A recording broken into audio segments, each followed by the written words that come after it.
We are live.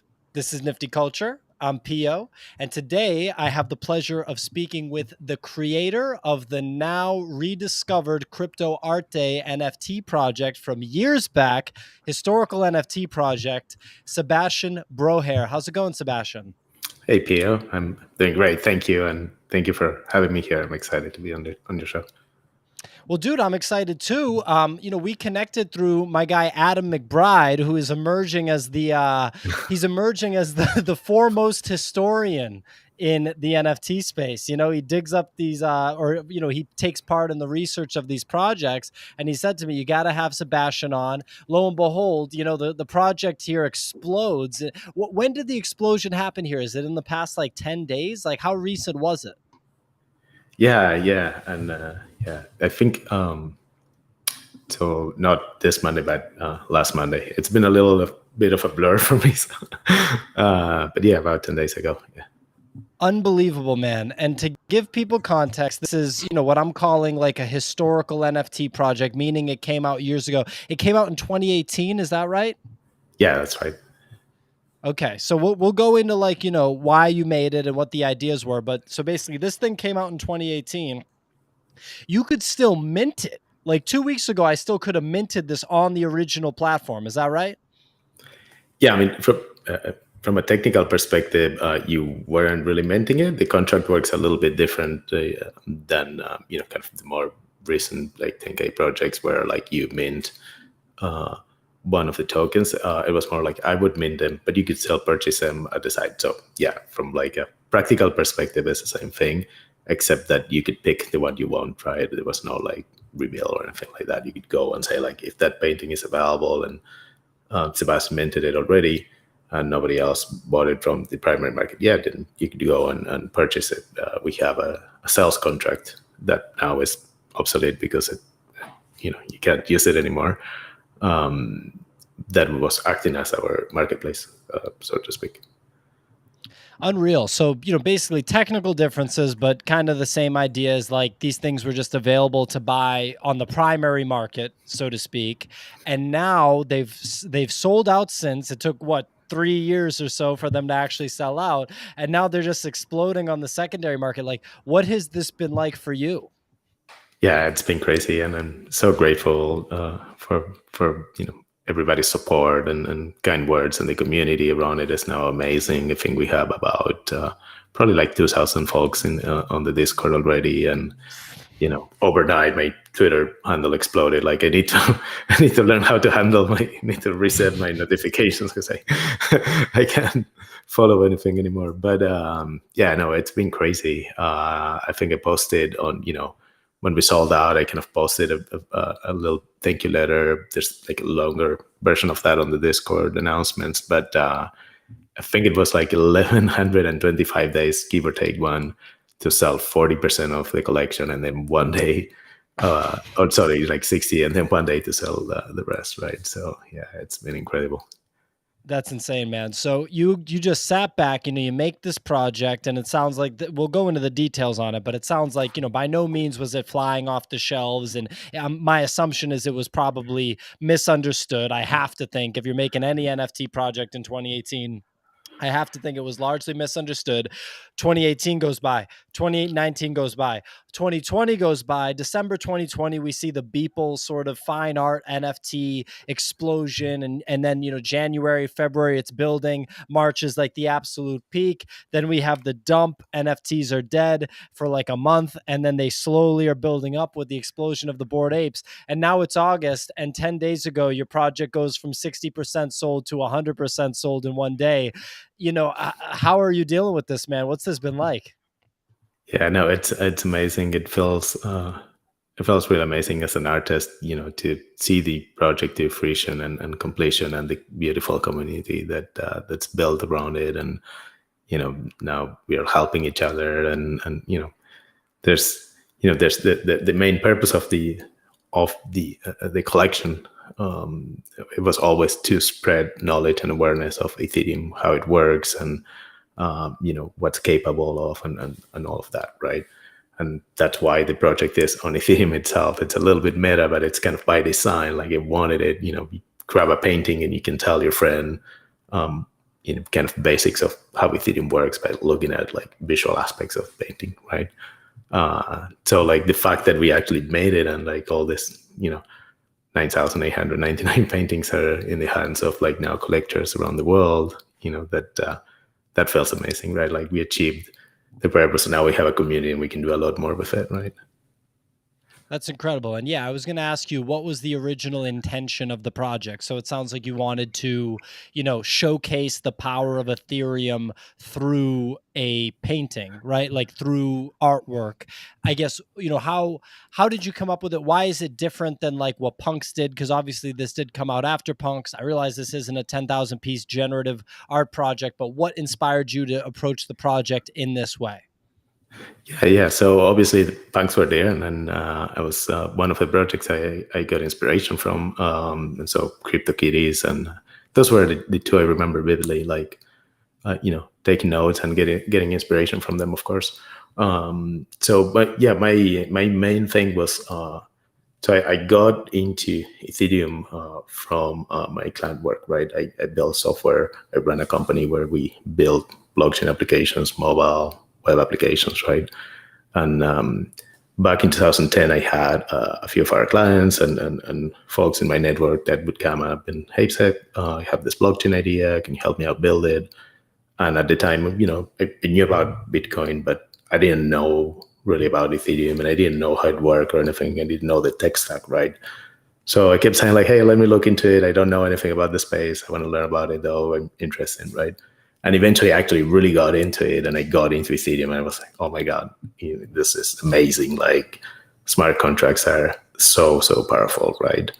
And I fell in love with the tech and started doing tutorials. There's a bunch of like development tutorials, and that was kind of my first inspiration. Is I want to help other developers be able to get into developing for Ethereum and building centralized applications and kind of lower the barrier to entry, right? Because at the time it was still quite glitchy or like there was not a lot of documentation, right? So you'd have to go through a lot of hoops and learning and trial and error type thing until you get it right. It was like, oh, now I have something that works, right?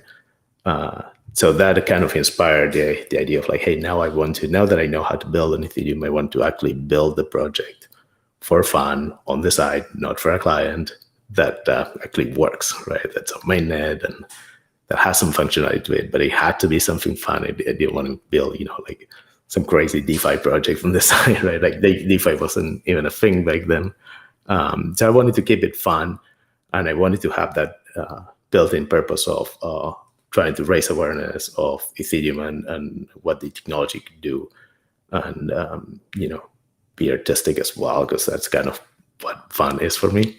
So that was kind of how it came to be, right?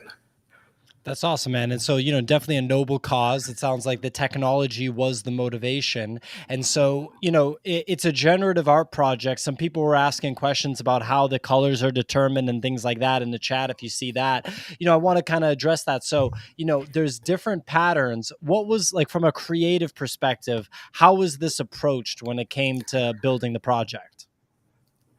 Yeah. So I had about 5.5 million of blocks to work with, right? So my first instinct is there were the 10,000 punks. Way back, there was a project that I really enjoyed from another artist that was called, I believe it was called 10,000 Paintings. And there were paintings that had the number 0 through 9,999, right? It was an experiment, right?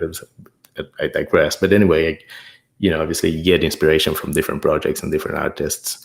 But my first thinking was I wanted to feed on 16:9 ratio so I can make 8K images, right? I want this to be like really high definition images because I felt like, hey, this is going to be a art project for the future. We're going to keep getting better and better resolution TVs and screens, and people are really going to project them there, right? So I wanted that 16:9 ratio and I wanted 8K images, right? So I divided the 5.5 or like 6, it's a little less than 6 million, I think, blocks, right, in paintings.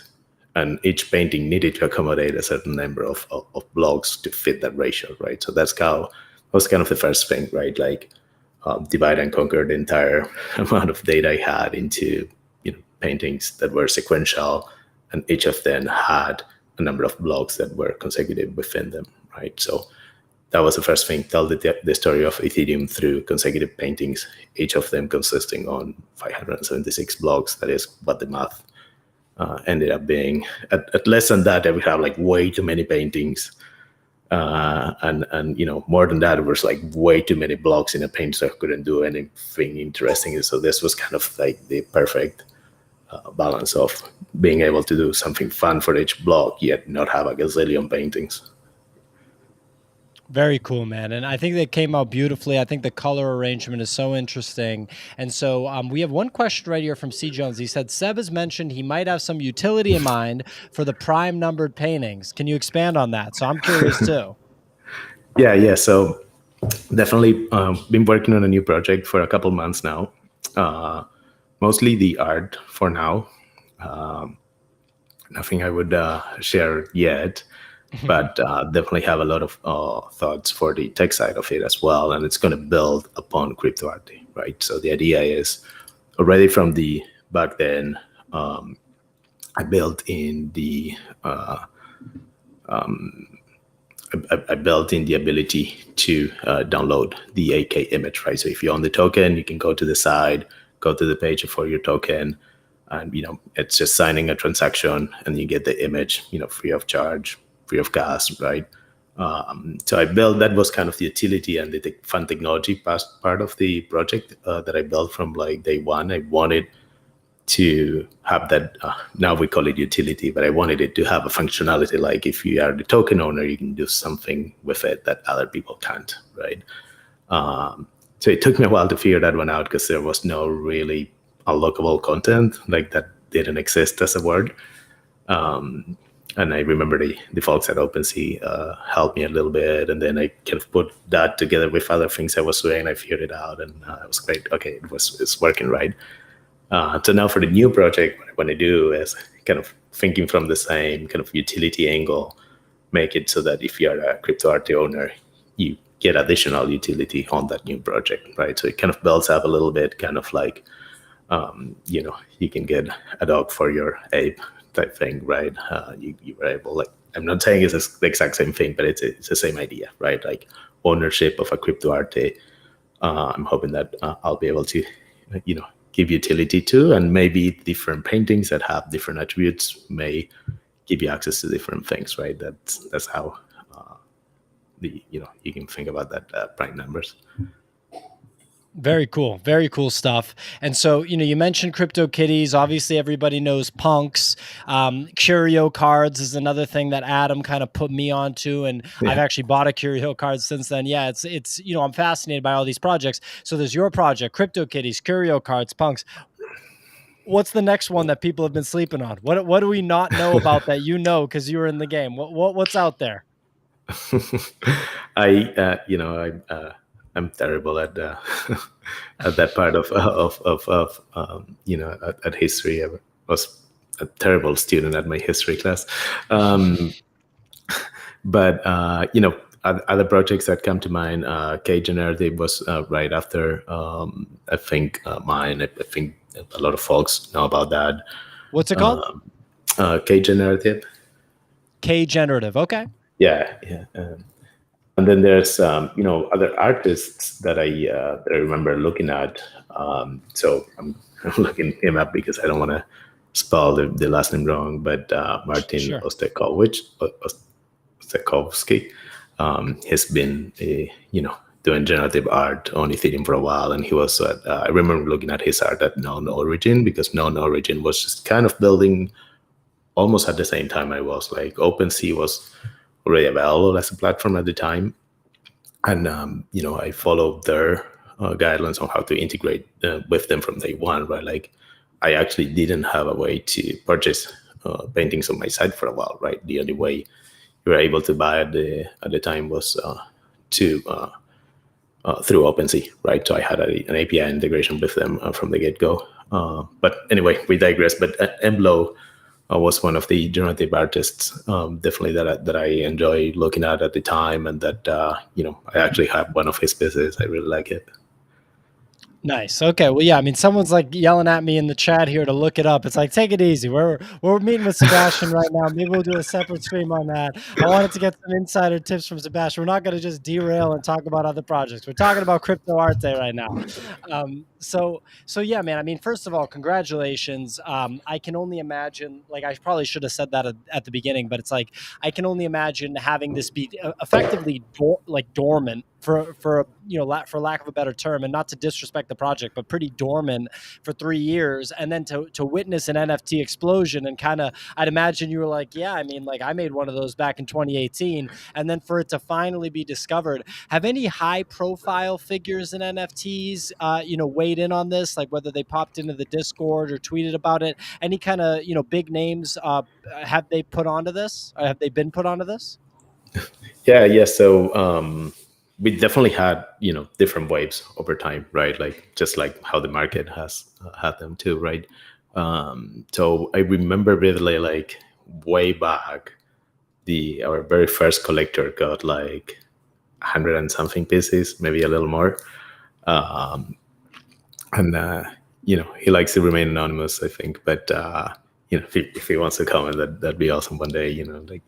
But that was amazing because he helped me so much, right? Like, because I approached the project, as an entrepreneur, right? That's what I do. I build businesses. I help others build businesses, right?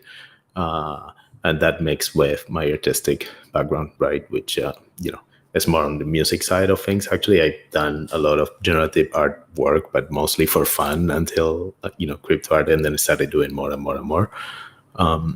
So like having that, collector, that first big collector was like super helpful early on, right? In terms of like how to approach, many things. And then over time, we had many others as well, folks that would come up, and like in between them, we would have like the random sale. And I remember, like, it's really funny because I would get so excited, like, whoa, we had a sale, and I would be jumping up and down, and then it would be like 2 or 3 weeks, and then it was like, oh, somebody got a gift card, like, oh, which number did I get? And like I would look it up and get like really excited, and it was maybe like 0.02 ETH or something like that, which by the at that time maybe it was like $10, if even, right, like $8. So like it was totally not about money or anything like that. It was just like, so the excitement of like, hey, the project is alive, like people are appreciating the art and they want to get one of these tokens. And then obviously there are periods of more and less activity over time. But there was like a long time where like I actually almost didn't even look at it, right? And the space started growing like crazy. And so when I got back into it, because I started seeing more activity, I'm catching up and I'm learning. I was like, oh my goodness, like there's so much stuff that got built in the time, right? Like so many new platforms, like a whole language developed around it. Like I don't even know what people are talking about. So it was kind of a fun experience to get back into it. Like I always wanted to do it for the long term. I wasn't rushed about it. I've never been rushed about it. Like I always thought about like, hey, this is a labor of love type collection that I want to do for the purpose I did. And then, if it takes 20 years, 30 years to build it out, that was fine with me, right? I never, I never expected, or not, it was never the intention to like, oh, I want to, get rich quick or something like that, or like, oh, I need to like a huge, one day sale thing. Like that was never something that I looked for. It was more about like having fun and exploring the art, exploring the tech. Yeah, and I think that's pretty apparent, right? I don't think that there's any sort of sellout vibes anyone could give. We have a couple questions here. Someone asked for, well, someone said, "Man, I wish I was here for the mint on this one." Well, you could have been here for the mint until like literally 12 or 13 days ago. So you waited 3 years too long. And then and then BTC News Today here. Good to see some Bitcoiners in the audience, by the way. Shout out to Bitcoin. He said, "Are the signed copies all gone?" So is that that's the case, right? No, so actually, that's something I want to work on next. So we were doing signed copies that look like the ones here behind me, and we did that for a little while. But I didn't like the printing quality, so I'm actually looking for a new print shop. I'm just a little overwhelmed right now with wrapping up many tasks and doing things for the community and looking into upgrading the project a little bit as well from a technical perspective. There's a lot of priorities I want to work on. Prince is definitely one I would love to get in, but it's going to take me a couple of weeks. Once that's on, then I'll be happy to send prints to any of the current owners. Obviously, continental US is a little bit easier, right? International maybe a little bit trickier, so that may be more of a case by case until I get enough volume, or I get to travel and visit some fans. But yeah, no, we definitely want to put that back on for sure. Awesome. And so Darcy here just said Daryl Morey seems to be a big fan. So I know Daryl Morey's an NBA executive, right? He's like the GM of the Rockets or something, or one of the teams. The Yeah, Sixers? something like that. Yeah, I'm not like huge into sports, but it was a great pleasure to see him so excited about the collection, and I think he's one of our top holders, and much respect and love for him, and super grateful and thankful because folks like him can actually raise awareness of the project, and it is thanks to folks like him and folks like Adam and you and Kevin and all of the people that have built huge audiences and are like thought leaders on different spaces that are like helping us build the beautiful community that we are building. So I'm super grateful for that. It's awesome. Well, thanks, man. Your words are a little bit too kind if you're going to throw them at me. I wouldn't call myself a thought leader. I'd call myself a bozo that's wearing these party shirts and talking to people that are a lot smarter than me, but I appreciate it. So if anyone's watching that's in the CryptoArte Discord, drop the link in there. Maybe Daryl Morey will tune in and he'll watch this because that'd be pretty cool. But, speaking of the community, Sebastian, so talk to me about that. Like, talk to me about that part. Obviously this is what we hear about so much in the NFT space. How important has that been for the project, and what's that been like for you to see the development? Yeah, no, it's been amazing. I think there's many levels, right? I think as an artist, that's what fits me. I don't know if that's true for many artists or not, but I would assume it is. That connection, and sorry, my volume is a little off, and to a degree, that's what is amazing about decentralization, right? Is that it's enabling creators to communicate directly with their fans, right? And eliminating those middlemen, right? Like the fact that I can run a Discord, and with Collabland, I can have a channel where only collectors are able to interact directly in between them and with me, right? That's amazing. That's like, as an artist, that fits your energy to a level that it wasn't possible before, right? Unless you happen to hit it big and have a gallery. But the reality is that it's not just that technology that's enabling to connect the creators with their fan base in real time. That's amazing. It's also how that's enabling the whole thing to go faster, right? Because artists before may take them their lifetime, and they may never get to connect with their fan base, right? So that's just amazing. That like makes me feel so good. And if I had more free time, I would spend it in the collectors channel, right? Just because I love that channel, like the positive vibes and how amazing everyone is there. And at the same time, I'm feeling from that, from more of an entrepreneurial perspective, the lean startup idea, like the build, measure, learn, right? Like you have an instant community from which you can actually build, and you can iterate and then share ideas and learn from, and like kind of build together, right? That's amazing. Like that wasn't something that artists or creators were able to do,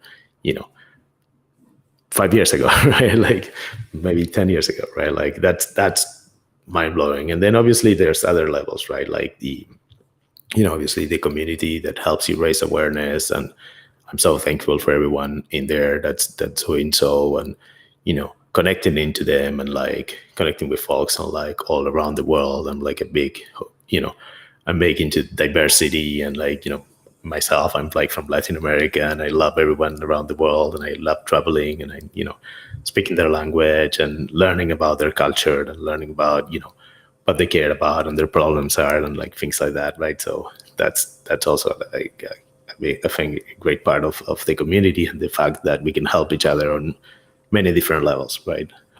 That's just amazing, and I'm so thankful for everyone there, and our moderators, and influencers and fans and everyone that's helping build it.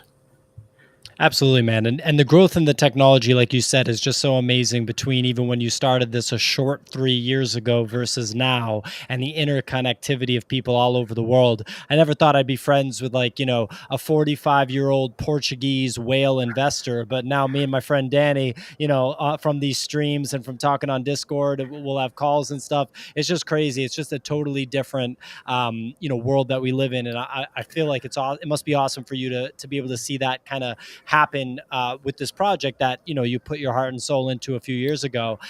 Question about the work: are there versions of CryptoArte that like mints of CryptoArte that you prefer? Are there ones that you consider to be more valuable than others? Like, if a collector's looking to snipe some value, what would you recommend them do?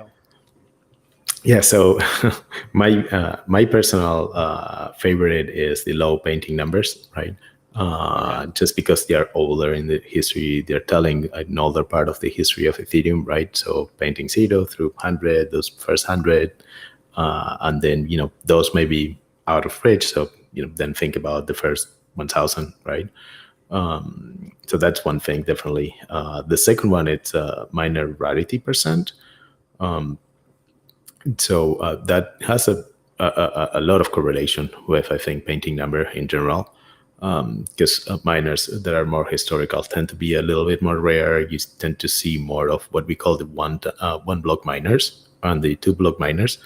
So those are miners that have only mined 1 block in the whole entire collection, or only mined 2 blocks in the whole entire collection. So you're never going to see that icon again in any other painting, right? So those are really cool. I love those, but they can also, like, they're getting more and more expensive too. So if you can't get to those, then look for prime number paintings. That's a little bit maybe more affordable. There's about, I believe, 1,220 or so prime numbers in the first 10,000 numbers. So there's a larger collection of those, and then you can kind of have fun and mix that with other traits, right? Like the golden miner on a prime, the golden miner first and last. There's a lot of really fun attributes about the paintings that you can look for. Nice. No, awesome. And I think that, so this one is sub 1,000 mint. I couldn't find any sub 100 mints real quick, but this is sub 1,000 right Mhm. here. Definitely a beautiful piece. I love the prints behind you on your wall, man. I feel like having that in the house would be super sweet. So is there a way for collectors, you were talking about earlier, like for a collector right now to get a signed print, how would they go about doing that? Yeah. So it's not quite live. There is an order prints button if you own the painting on the site, but I'm not able to fulfill those, unfortunately, right now, until I Sure. want to revamp the whole thing and make it more efficient. And so just be patient with me, but feel free to hit that button. I do get an email, and we'll eventually take care of all those, and send instructions like, hey, here's how we're going to do it. It's likely going to be either like a form there, just like, again, like you can sign with MetaMask, and then that verifies ownership, and then you enter your details there. Or we may build something different, but definitely want to do it. In the meantime, you can print your 8K image. Download your 8K image and print it. Obviously, but that requires a little bit of adjustment for ratio, and like you're gonna have to work on your margins. So it's it takes a little bit of work. But yeah, they look great printed. I'm just trying to get a better process going so that we can be ready for the volume we have now. For sure, for sure. So last question, what's in store that you can tell us about, for CryptoArte holders or CryptoArte potential speculators? What's kind of happening in the near future that you can talk about? Yeah. So I'm gonna be doing some giveaways soon for sure. Reserved a few paintings for that, so expect some of that coming soon. What else? We have the podcast with Kevin Rose, should be published soon as well, maybe next week or so. Those are the two. Then we're gonna get the prints going as well, and that's a short term, right, that I can share. I'm definitely working on a sequel project that will build on this one for sure. There's other work as available that I've done, but I need to check on it. This has been like super crazy, but I need to check on it. I think it's all sold, but there may be some available on the secondary market too. And then I can also share. I'm advising another NFT, another startup on the NFT space, and expect more from that. And we're building our blockchain development and NFT development practice in my business and my company as well. So I'll probably get involved with, I'm already hearing from many folks that want to build other projects. So I'm probably going to be getting involved into more and more projects as well. Great to hear. Well, you heard it from the man himself. He's not going anywhere. So if you thought you saw the last of Seb with CryptoArte, that's not the case. He's going to keep tearing it up. Seb, thanks so much for joining us, man. Very fascinating project for me. All the historical projects I think are so interesting. And this one, definitely has its own kind of special features. Appreciate you coming on, man, and looking forward to seeing what's in store. Yeah. Thank you so much, Pio, for having me. And thank you, everyone.